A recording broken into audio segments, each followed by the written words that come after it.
ಕೋಲಾರ ಜಿಲ್ಲೆಯ ಶ್ರೀನಿವಾಸಪುರ ಪಟ್ಟಣದಲ್ಲಿ ನಡೆದ ಬಿಜೆಪಿ ನೂತನ ಪದಾಧಿಕಾರಿಗಳ ಆಯ್ಕೆ ಪ್ರಕ್ರಿಯೆಯಲ್ಲಿ ತಾಲೂಕು ಅಧ್ಯಕ್ಷರಾಗಿ ರೋಣೂರು ಚಂದ್ರಶೇಖರನ್ನು ಆಯ್ಕೆ ಮಾಡಲಾಯಿತು. ಇದೇ ಸಂದರ್ಭದಲ್ಲಿ ಮಾತನಾಡಿದ ಅವರು ಬಿಜೆಪಿ ರಾಜ್ಯಾಧ್ಯಕ್ಷರಾದ ವಿಜೇಂದ್ರ, ಕೋಲಾರ ಜಿಲ್ಲಾಧ್ಯಕ್ಷರಾದ ವೇಣುಗೋಪಾಲ್ ಹಾಗೂ ಸಂಸದ ಎಸ್ ಮುನಿಸ್ವಾಮಿರವರಿಗೆ ಧನ್ಯವಾದಗಳನ್ನು ತಿಳಿಸಿದರು. ಪ್ರಧಾನಮಂತ್ರಿ ನರೇಂದ್ರ ಮೋದಿ ಅವರ ನೇತೃತ್ವದಲ್ಲಿನ ಕೇಂದ್ರ ಸರ್ಕಾರ ಯೋಜನೆಗಳ ಬಗ್ಗೆ ಸಮಾಜದ ಕಟ್ಟಕಡೆಯ ವ್ಯಕ್ತಿಗೂ ಸಹ ಮಾಹಿತಿ ನೀಡಿದ್ದೇವೆ. ಮುಂದಿನ ದಿನಗಳಲ್ಲಿ ಹಂತ ಹಂತವಾಗಿ ಪಕ್ಷವನ್ನು ಗ್ರಾಮ ಮಟ್ಟದಲ್ಲಿ ಸಂಘಟಿಸಲಿದ್ದೇವೆ. ಶಕ್ತಿ ಕೇಂದ್ರಗಳನ್ನು ಹಾಗೂ ಮಹಾಶಕ್ತಿ ಕೇಂದ್ರಗಳನ್ನು ಮಾಡಲು ಪಕ್ಷವು ಅವಕಾಶ ನೀಡಿದೆ. ಇವೆಲ್ಲದರ ಮೂಲಕ ಪಕ್ಷ ಸಂಘಟನೆ ಮಾಡಿ ಪಕ್ಷದ ಚಿಂತನೆಗಳನ್ನು ಮತದಾರರಿಗೆ ತಿಳಿಸಿ ಪಕ್ಷವನ್ನು ಸಂಘಟನೆ ಮಾಡುತ್ತೇವೆ. ಪಕ್ಷದಲ್ಲಿ ಯಾವುದೇ ಭಿನ್ನಮತ ಇಲ್ಲ. ಎಲ್ಲ ಮುಖಂಡರು ಹಾಗೂ ಕಾರ್ಯಕರ್ತರನ್ನು ಒಗ್ಗೂಡಿಸಿ ಪಕ್ಷ ಸಂಘಟನೆ ಮಾಡುತ್ತೇವೆ ಎಂದು ಹೇಳಿದರು.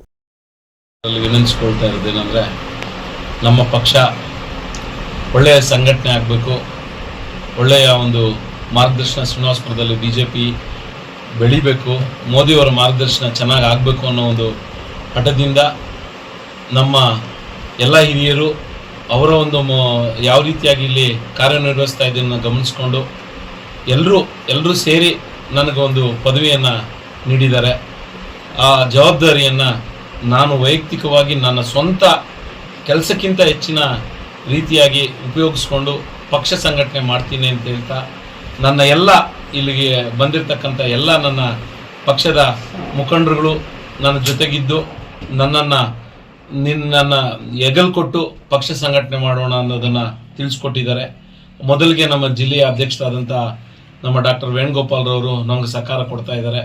ಅದೇ ರೀತಿಯಾಗಿ ರಾಜ್ಯದ ನಮ್ಮ ನೆಚ್ಚಿನ ವಿಜಯಣ್ಣವರು ನಮಗೆ ಒಳ್ಳೆಯ ಒಂದು ಸಹಕಾರ ಕೊಟ್ಟು ಶ್ರೀನಿವಾಸಪುರದಲ್ಲಿ ಬಿಜೆಪಿಯನ್ನು ತಳಮಟ್ಟದಿಂದ ಕಟ್ಟುವಂಥ ಜವಾಬ್ದಾರಿಯನ್ನು ಕೊಟ್ಟಿದ್ದಾರೆ.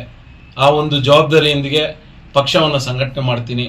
ಈ ಸಂಘಟನೆ ಮಾಡೋದಕ್ಕೆ ನನಗಿಬ್ಬರು ಪ್ರಧಾನ ಕಾರ್ಯದರ್ಶಿಗಳನ್ನು ನೀಡಿದ್ದಾರೆ, ರಾಜು ಮತ್ತು ನಾಗಭೂಷಣ್ ಅಂತ. ಅದೇ ರೀತಿಯಾಗಿ ನನ್ನ ಜವಾಬ್ದಾರಿಯಾಗಿ 6 ಜನ ಕಾರ್ಯದರ್ಶಿಗಳನ್ನು 6 ಜನ ಉಪಾಧ್ಯಕ್ಷಗಳನ್ನು ನೇಮಿಸ್ಕೊಂಡಿದ್ದೀವಿ. ಅದೇ ರೀತಿಯಾಗಿ SC ಮೋರ್ಚಾ, ST ಮೋರ್ಚಾ ಮತ್ತು ಮಹಿಳಾ ಮೋರ್ಚಾ, ಅಲ್ಪಸಂಖ್ಯಾತರ ಮೋರ್ಚಾ, ಯುವ ಮೋರ್ಚಾ, ರೈತ ಮೋರ್ಚಾ ಈ ಎಲ್ಲವುಗಳನ್ನು ಜವಾಬ್ದಾರಿಯನ್ನು ನಮಗೆ ನೀಡಿದ್ದಾರೆ. ಎಲ್ಲ ಅಧ್ಯಕ್ಷರುಗಳನ್ನು ಮಾಡ್ಕೊಂಡಿದ್ದೀವಿ. ಎಲ್ಲ ಕಾರ್ಯಕ್ರಮಗಳು ಅವ್ರ ಮುಖಾಂತರನೇ ಪ್ರತಿಯೊಬ್ಬರಿಗೂ ಪಕ್ಷದ ಜವಾಬ್ದಾರಿ ಕೊಟ್ಟು ಎಲ್ಲರೂ, ನಾನೊಬ್ಬನೇ ಅಲ್ಲ ಪಕ್ಷದ ಮಂಡಲದ ಅಧ್ಯಕ್ಷನು, ಇವರೆಲ್ಲರೂ ಮಂಡಲ ಅಧ್ಯಕ್ಷರಾಗಿ ಕಾರ್ಯನಿರ್ವಹಿಸಬೇಕು ಅಂತೇಳಿ ಅವರಲ್ಲಿ ವಿನಂತಿಸ್ಕೊಳ್ತಾ ಇದ್ದೀವಿ. ಈ ಜವಾಬ್ದಾರಿಗಳನ್ನು ಕೊಟ್ಟಿರ್ತಕ್ಕಂಥ ಜಿಲ್ಲೆಯ ಮುಖಂಡರು, ನಮ್ಮ ಶ್ರೀನಿವಾಸಪುರದಲ್ಲಿ ತಾಲೂಕಿನ ಮುಖಂಡರುಗಳು ಎಷ್ಟೋ ಜನ ನಮಗೆ ಸಹಕಾರ ನೀಡ್ತಾ ಇದ್ದಾರೆ. ಅವರು ಇನ್ನೂ ಕೆಲವರು ಬರದೇ ಇರೋರನ್ನು ಕೂಡ, ಹಳಬರನ್ನು ಕೂಡ ನಾವು ಪಕ್ಷಕ್ಕೆ ಸೇರ್ಪಡೆ ಮಾಡ್ಕೊತೀವಿ. ಮತ್ತೆ ಹೆಚ್ಚಿನ ಹೊಸ ಕಾರ್ಯಕರ್ತರನ್ನ ಸಂಘಟನೆ ಮಾಡಿ ಮೋದಿಯವರ ಒಂದು ಸೈನ್ಯವನ್ನ, ಮೋದಿಯ ಕುಟುಂಬವನ್ನ ಶ್ರೀನಿವಾಸಪುರದಲ್ಲಿ ಮಾಡ್ತೀವಿ. ಶ್ರೀನಿವಾಸಪುರದಲ್ಲಿ ಪ್ರತಿಯೊಬ್ಬರು ಇದು ಒಂದು ಬಿಜೆಪಿ ಜೆಂಡಾವನ್ನ ಆರಿಸೋ ರೀತಿಯಲ್ಲಿ ಮಾಡ್ತೀವಿ. ಎಂಪಿಗೆ ಹೆಚ್ಚಿನ ಒತ್ತನ್ನು ಕೊಟ್ಟು MP ಚುನಾವಣೆಯಲ್ಲಿ ನಮ್ಮ NDA ಅಭ್ಯರ್ಥಿಗಳಿಗೆ ಯಾರೇ ಆಗಿರ್ಬೋದು, ಬಿಜೆಪಿ ಆಗಿರ್ಬೋದು, ಇನ್ನು JDS ಆಗಿರ್ಬೋದು, ನಮ್ಗೆ ಯಾವ ಪಕ್ಷದ ಇವ್ರನ್ನ ಕೊಟ್ಟರು ನಾವು ನಿಭಾಯಿಸ್ಕೊಂಡು ಹೋಗ್ತೀವಿ. ನಮಗೆ ಹೆಚ್ಚಿನ ಒತ್ತನ್ನು ಈ ಜಿಲ್ಲೆಯಲ್ಲಿ ಈಗಿನ ಲೋಕಸಭಾ ಸದಸ್ಯರನ್ನೇ ಮುಂದುವರಿಸ್ಕೊಂಡು ಮತ್ತೆ ಪಕ್ಷದ ಒಂದು ಅಭ್ಯರ್ಥಿಯನ್ನು ಕೊಟ್ಟರೆ ತುಂಬಾ ಚೆನ್ನಾಗಿರುತ್ತೆ.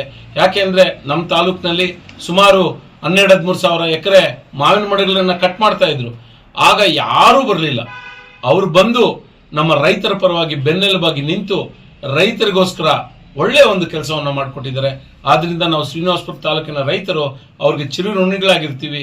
ಅದಕ್ಕೆ ನಮ್ಮ ಒಂದು ವೈಯಕ್ತಿಕವಾಗಿ ಪ್ರತಿಯೊಬ್ಬರ ಬಾಯಲ್ಲಿ ಮುನ್ಷಾಮಣ್ಣವರೇ ಮತ್ತೊಂದು ಸಾರಿ ನಮ್ಮ ಲೋಕಸಭೆಗೆ ಆಯ್ಕೆ ಆಗಬೇಕು ಅಂತ ಅವರು ಆಸೆ ಪಡ್ತಾ ಇರ್ತಕ್ಕಂಥ ಜನ ಎಷ್ಟೋ ಜನ ಇದ್ದಾರೆ.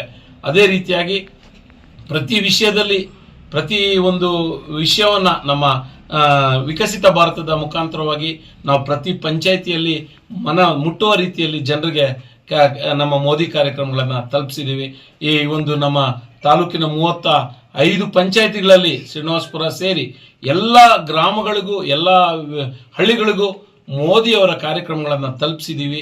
ಅದೇ ರೀತಿಯಾಗಿ ಬೇರೆ ಮಟ್ಟದಲ್ಲಿ ಯಾವ ರೀತಿಯಾಗಿ ಪಕ್ಷವನ್ನ ಮುನ್ನಡೆಸ್ಕೊಂಡು ಹೋಗ್ಬೇಕು ಅನ್ನೋ ಒಂದು ಜವಾಬ್ದಾರಿಯನ್ನು ಬೂತ್ಗೂ ಒಬ್ಬ ಅಧ್ಯಕ್ಷನನ್ನ, ಬೂತ್ ಅಧ್ಯಕ್ಷನನ್ನ ಮಾಡೋದಕ್ಕೆ ನಮಗೆ ಅನುವು ಮಾಡಿಕೊಟ್ಟಿದ್ದಾರೆ.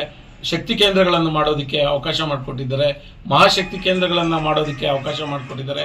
ಇವನ್ನೆಲ್ಲ ಮಾಡಿಕೊಂಡು ಪಕ್ಷವನ್ನು ಹೆಚ್ಚಿನ ರೀತಿಯಲ್ಲಿ ಸಂಘಟನೆ ಮಾಡ್ಕೋಬೇಕು ಅಂತ ನಮಗೆ ನಾವು ಮಾಡಲೇಬೇಕು ಅಂತ ಜವಾಬ್ದಾರಿಯನ್ನು ನೀಡಿದರೆ ಅದನ್ನೆಲ್ಲ ನಿಭಾಯಿಸ್ಕೊಂಡು ಹೋಗಬೇಕು. ಅದನ್ನೆಲ್ಲ ಹೋಗೋದಕ್ಕೆ ನಿಮ್ಮ ಸಹಕಾರನೂ ಬೇಕು. ನಾವೆಲ್ಲಾದರೂ ಎಡವಿದಲ್ಲಿ ನಮಗೆ ನೀವು ಮಾರ್ಗದರ್ಶನ ಕೊಡಬೇಕು ಅಂತ ನಿಮ್ಮಲ್ಲಿ ವಿನಂತಿಸ್ಕೊಳ್ತಾ, ಹೆಚ್ಚಿನ ವಿಷಯಗಳು ನಿಮಗೆ ಈ ಒಂದು ಪತ್ರಿಕೆಯಲ್ಲಿ ಕೊಟ್ಟಿದ್ದೀವಿ. ನಮ್ಮ ಈ ಒಂದು ಯಾರನ್ನು ಮಾಡಿದ್ದೀವಿ ಅಂತ ಇದನ್ನು ತಾವು ಗಮನದಲ್ಲಿ ಇಟ್ಕೊಂಡು ಈ ಒಂದು ಪ್ರಕಟಣೆಯನ್ನು ಮಾಡಿ 12ನೇ ತಾರೀಕು ನಾವು ಪದಗ್ರಹಣ ಮಾಡ್ತಾ ಇದ್ದೀವಿ. ನಮ್ಮ ಪಕ್ಷದ ವತಿಯಿಂದ ನನಗೆ ಜವಾಬ್ದಾರಿ ನೀಡೋದಕ್ಕೆ ನಮ್ಮೆಲ್ಲರಿಗೂ ಪದಗ್ರಹಣ ಒಂದು ಕಾರ್ಯಕ್ರಮವನ್ನು ಹಮ್ಮಿಕೊಂಡಿದ್ದೀವಿ. ಅದಕ್ಕೆ ನಮ್ಮ ಕಾರ್ಯಕರ್ತರು, ಅನೇಕ ಹಿರಿಯ ಮುಖಂಡರುಗಳು ಆಗಮಿಸ್ತಾ ಇದ್ದಾರೆ. MP ಅವರ ಆದಿಯಾಗಿ, MLC ಅವರ ಆದಿಯಾಗಿ, ನಾಣಸಮಣ್ಣ MLC ವೈ ನಾಣಸಮಣ್ಣ ಆದಿಯಾಗಿ, ಕೇಶವ್ ಪ್ರಸಾದ್ ಅವರ ಆದಿಯಾಗಿ, ಡಾಕ್ಟರ್ ವೇಣುಗೋಪಾಲ್ ಅವರ ಮುಖಂಡತ್ವದಲ್ಲಿ ಈ ಒಂದು ಕಾರ್ಯಕ್ರಮ ನಡೀತದೆ. ಮಾಜಿ ಶಾಸಕರಾಗಿರ್ತಕ್ಕಂಥ ವರ್ತೂರ್ ಪ್ರಕಾಶ್ ಮತ್ತು ವೈ ಸಂಪಂಗಿ, ಮಂಜುನಾಥ್ ಗೌಡರು, BP ವೆಂಕಟಮುನಿಯಪ್ಪ ಅವರು ಮತ್ತು ಅನೇಕ ಮುಖಂಡರುಗಳು, ನಮ್ಮ ಜಿಲ್ಲೆಯ ಪ್ರಧಾನ ಕಾರ್ಯದರ್ಶಿಗಳಾದಂಥ ಓಂಶಕ್ತಿ ಚಲಪತಿ, ನಮ್ಮ ರಾಜು, ಮಾಲೂರಿನ ರಾಜು ಮತ್ತು ಮುಳಬಾಗಿನ BV ಮಹೇಶ್, ಬಂಗಾರಪೇಟೆಯ BV ಮಹೇಶ್ ಅವರು ಎಲ್ಲರೂ ಬಂದು ಈ ಕಾರ್ಯಕ್ರಮಕ್ಕೆ ಭಾಗವಹಿಸ್ತಾ ಇದ್ದಾರೆ.